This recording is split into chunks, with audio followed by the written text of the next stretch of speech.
Ruby Franke. Ironically, she'd been a high-flying Mormon momfluencer, attracting 2.5 million followers on her YouTube channel, 8 passengers. Ruby's personal brand built around tough love. I was really hoping that keeping them home from school and wiping the floorboards would really bring pain. But now Ruby's 12-year-old son's pain brings this neighbor to tears. 911, the address of your emergency. Okay, and the phone number you're calling from. Tell me exactly what's happened. I just had a 12-year-old boy show up here at my front door asking for help. And he's said he had just came from a neighbor's house, and we know there's been problems at this neighbor's house. He's emaciated, he's got tape around his legs, he's hungry, and he's thirsty. Okay. Is your door locked? No, I'm sitting outside with him on the front patio. Okay, cool. His ankles are taped up, and he won't tell us why. Okay. But he has duct taped around each ankle. Yeah, there's sores around him. I think there's a good chance he's been... Oh, and he has them around his ankles. I mean, his wrists as well. Okay, this boy has been...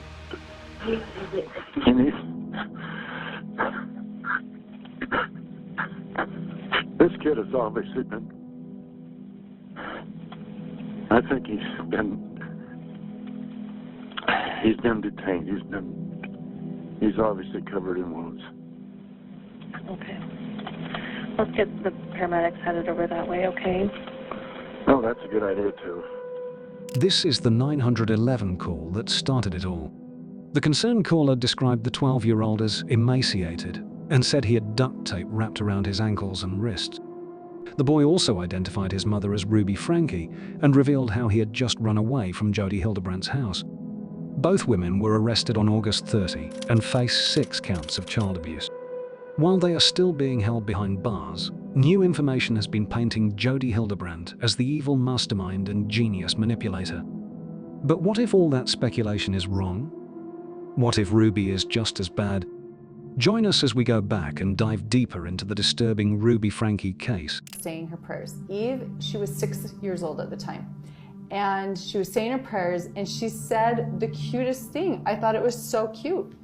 And I started laughing. She said, "Dear Heavenly Father, please help me to survive." And I thought it was so cute and it just took me off guard and I kind of giggled a little. That was an experience for her and she melted. She was angry and she started. Let's begin at the scene of the crime. A 12-year-old boy had just bravely escaped the home he was in and made his way to a neighbor. He was scared, had visible injuries and was asking for food and water. The police arrived and found another child in the same home suffering from similar malnutrition. Ruby Franke's other 4 children were taken into custody by the Department of Children and Family Services. The search warrant states that the boy reported to medical personnel and officers that he applied pepper paste and honey to the wound. Upon investigation, it was revealed that the 12-year-old boy had actually been tied up with a rope and suffered deep wounds, and the wounds were covered with a mixture of red pepper powder and honey. The investigators also found used gauze bandages, cayenne pepper, and honey paste that Hildebrandt used in the bathroom, indicating she had knowledge of domestic violence. Jodi Hildebrandt requested an attorney, but provided no additional information to law enforcement. Following her arrest and subsequent criticism, Ruby Franke faced massive public backlash over her controversial parenting methods. This is because Ruby Franke and her family have always been in the public spotlight. So it was only natural that all the attention was on the YouTube vlogger and her family. But in time, her partner in crime, Jodi Hildebrandt, faced the same or even a greater level of scrutiny. Is Jodi Hildebrandt truly the manipulator and mastermind behind this ugly crime? Did she really make Ruby Franke do anything she did not want to do? To answer these questions, let us establish all the reasons why people came to this conclusion. To begin with, Jodi Hildebrandt is a mental health counselor and life coach. We can all agree that this professional background has the makings of an evil mastermind written all over it. For years, Jodi ran the now defunct YouTube channel Connections. The channel aimed to provide counseling services to parents in a way that heals relationships through personal growth. According to its website, Connections offers paid courses to help individuals overcome addictive or self-destructive behaviors and improve relationships and overall well-being. Before Jodi Hildebrandt became the founder of Connections, she worked at a renowned drug rehabilitation center specializing in addiction treatment. Jodi clearly has a lot of experience dealing with vulnerable people and may have, over time, learned to move them in any direction and achieve whatever outcome she desired. Then there was the mystery behind who she really was before her arrest. A lot of people were familiar with Ruby Franke, but the more Jodi's past unraveled, the more unsettling and guilty she appeared to the public. Interestingly, Jodi Hildebrandt was once married and had 2 children from that marriage. Nobody ever thought about that. It came as a shock that she had a whole family life that she managed to keep hidden. Details about Jodi's life have never been readily available due to her relative privacy, so it is easy for people to immediately come together and blame her for everything. Especially because some members of her family shed light on their past experiences with her. Jodi Hildebrandt, who prefers the pronouns they/them, is the child of Jodi's sibling. Unfortunately, their parents left them in Jodi's care when they were young, and the result of that action is a heartbreaking story to tell. Now, in a series of interviews, Jodi revealed shocking details about their past, recalling not only incidents of child abuse, but also Hildebrandt's extreme parenting methods. The harsh treatment Jodi experienced at the hands of Jodi Hildebrandt greatly mirrors what Franke's younger children went through in the Hildebrandt House of Horrors. This information continues to come through loudly with public opinion. According to Jodi Hildebrandt has a long history of child abuse, including the use of duct tape. If all these things that Jodi endured all those years ago are what the Franke children endured before they were saved, then of course everyone would hate Jodi Hildebrandt even more. According to Jodi, they also documented police reports confirming the history of abuse. Apparently, Jodi even went to the Fort Police Station in March 2010 and filed a complaint against Jodi. Although their Aunt Jodi faced no real consequences, they were glad they made the report because it could now be used against Jodi Hildebrandt. Testimonies like this painted Jodi in a very bad light. But does this really take away from Ruby Franke's involvement in the abuse of her own children? For this to be the case, then Ruby must have been the mother of the year before meeting Jodi Hildebrandt. But, as we are about to see, that is not the case. In January 2012, Hildebrandt's Utah consulting license was placed on probation for 18 months for multiple violations. These violations include disclosing clients' confidential personal information to church clergy and other therapists without consent. In addition, Hildebrandt shared his client's medical diagnosis with local university officials, which adversely impacted his client. According to NBC News, several of Jodi Hildebrandt's former clients have come forward with allegations against her. Some clients alleged that Hildebrandt prevented them from communicating with people outside her influence, diagnosed some male clients with pornography or sex addiction against their views, and pressured them to convert to Mormonism. Former client Stephanie Jones said Hildebrandt believed that only people in her group lived in truth, so clients shouldn't discuss their problems with anyone. Obviously, this sounds very problematic. If clients can't talk about the help they are getting from her, how would they know when they are losing themselves in it? So it is no surprise that everyone believes that this behavior and Hildebrandt's mode of therapy in general had a cultic element to it. But that wasn't the half of it. 5 different men claimed that Hildebrandt diagnosed them with pornography or sex addiction, even though they did not agree with the diagnosis. One client, Spencer Tibbetts, said Hildebrandt handled his case when he was 16. His parents had discovered a secret phone he'd been playing video games on and decided that he needed therapy. Jodi Hildebrandt proceeded to enroll him in a group for men addicted to porn. Tibbetts said Hildebrandt told him he would only get treatment if he converted to Mormonism. Another former client is Adam Paul Steed, who admits that Jodi once ruined his life. She had taken his private information and handed it over to church officials. Unfortunately, she includes false stories about an addiction to explicit content. Trey Warner also came forward to describe an incident similar to Jodi's. Trey Warner said in an interview that Jodi uses manipulation techniques to convince people, especially men, that she is a threat to her family. The thing is, Jodi claims to specialize in helping people break their addiction to content viewing and related behaviors. And people were quick to figure out that those issues are very easy to use against the clients in question. It really is the perfect manipulative hold. a hold that can humiliate people and even make them feel that there is something wrong with them. But that's not all. Trey revealed that he and his wife originally went to Connections. He explained that in one of the group meetings, he witnessed a specific situation where Jodi outrightly manipulated another man in the class. This person in his class had a successful business and a good family. This man openly admitted that he looked twice at women he found attractive. Because of this, Jodi told the man that he was a danger to his wife and children because his thoughts were impure. So Jodi was able to convince the man to rent another apartment and leave his family. When this came to light, a lot of people believed that this was the case with the Franke family as well. Ruby Franke's two sisters, who are also YouTube bloggers, also came forward to express their distrust of Jodi Hildebrandt's teachings and Connections in general. One sister, Bonnie Hoellen, said in a YouTube video that she doesn't know exactly what is happening at Ruby's house because she was estranged from her mother and siblings.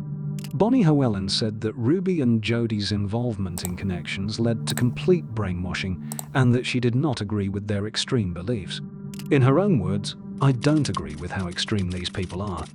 I knew they were weird, and I knew they were wrong." Meanwhile, Kevin's lawyer Frank learns that Jodi was the one who instigated Kevin and Ruby's divorce. Kevin wanted to work it out as a family, but Ruby wanted to trust Jodi's process. Another sister, Julie Griffiths DeRue, expressed a similar level of discomfort with Jodi and Ruby's lessons about family events. She remembers how strange it all felt at first, and how uncomfortable the family was about Jodi's classes. From this point, everyone believed that Jodi coming into Ruby's life was what made things worse for everyone, especially the kids. It is true that after joining Jodi and following her teachings, she began to block everyone in her life. From her parents to siblings, friends, and even her husband, Kevin Franke. Maybe Jodi manipulated the whole thing and convinced Kevin that he was a threat to his family and that he needed to work out his problems before returning home. This may explain why Kevin was distant and oblivious to the suffering of his younger children. All of this puts Jodi Hildebrandt in a bad light. But what if she really is not the evil boss everyone thinks she is? At this point, everyone seems to have forgotten that Ruby is just that bad. The truth is, Ruby did a lot of terrible things with her kids before she met Jodi Hildebrandt. We mean, she documented it on her YouTube channel for years.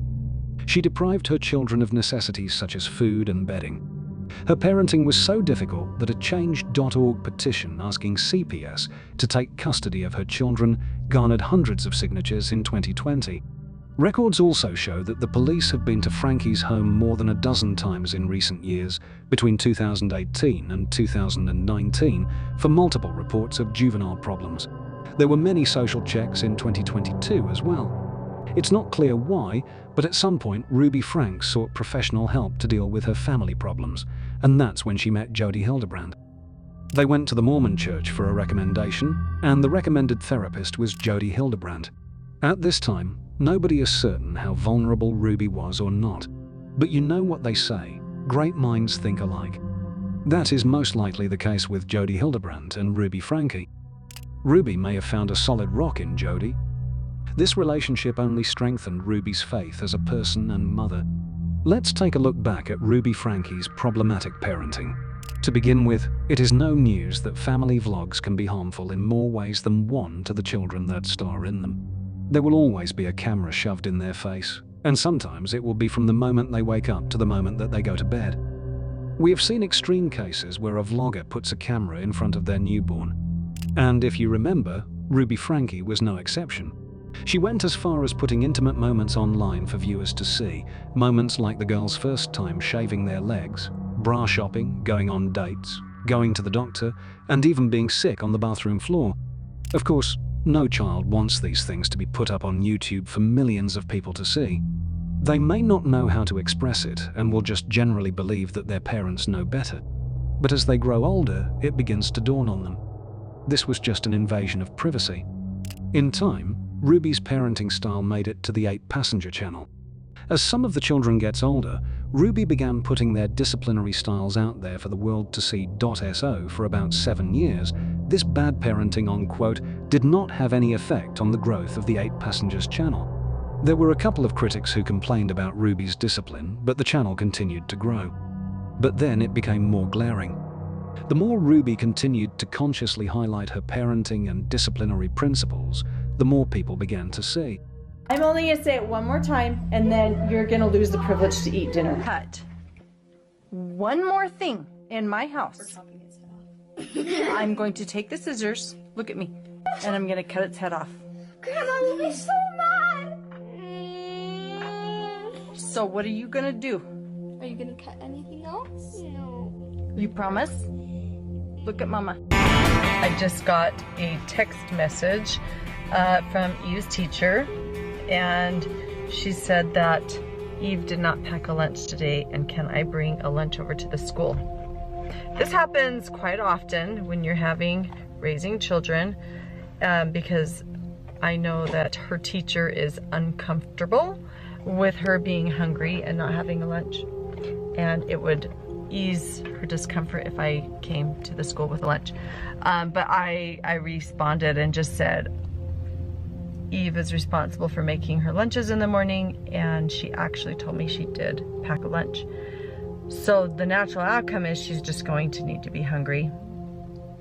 And hopefully nobody gives her food and nobody steps in and gives her a lunch. Videos like this sparked a whole new discussion as some viewers started to worry about the safety of these kids. In 2020, a video was posted to the 8 Passengers YouTube channel, and it quickly rose to the status of the internet's most popular flag. In this video, the second oldest brother, Chad, had just admitted that he'd actually gotten into trouble for playing a practical joke on one of his younger brothers, and that's why he had to sleep on a beanbag chair for 7 months. It was taken away for 7 months, and then you give it back like a couple weeks ago. I don't think our viewers know that. You've been sleeping on a beanbag. I've been sleeping on a beanbag since October, and they gave my room back like 2 weeks ago. Oh, I'll give you the reason why I lost my bedroom. I think so. I think this is the reason. At least this is the reason that's been in my head.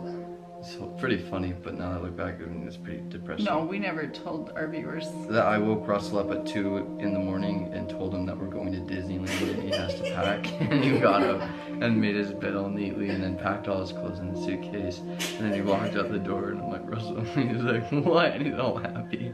Has his sunglasses on. Do you think it's funny? Because and then I walk out. if you think it's funny, then that was 7 months ago. Maybe you need longer without a bedroom.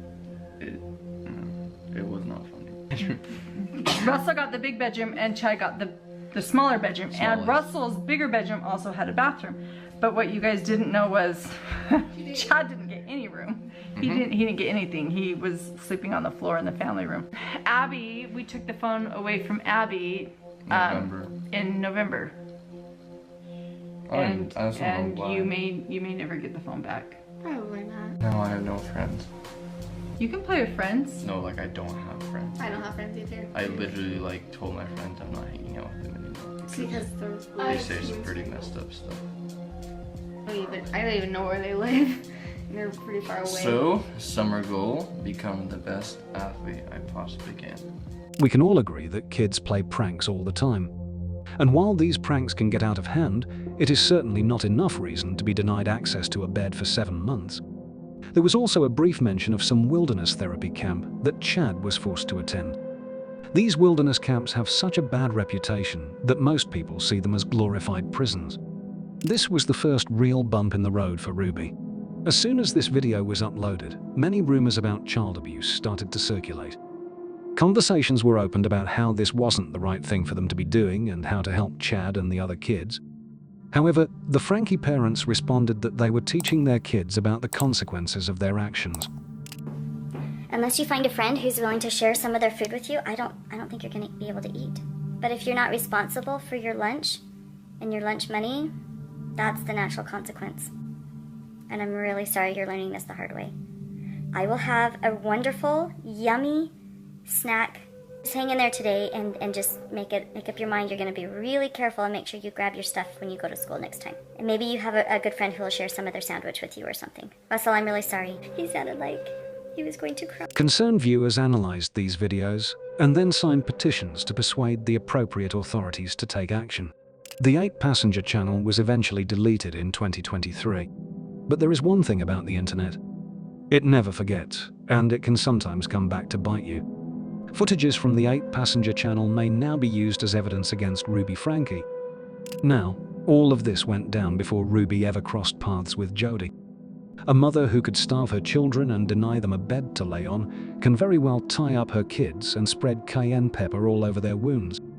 Or at least such a mother would justify such terrible actions in her head. Ruby Franke is a mother just like that. Let us assume that Jodi did manipulate Ruby Franke. We believe that she would not have done a lot of convincing in the first place. Over time, Ruby contributed to Jodi's videos and even signed up as an employee on Jodi's website. These two women were partners, and it would take more than Jodi's sketchy past to pin everything on her.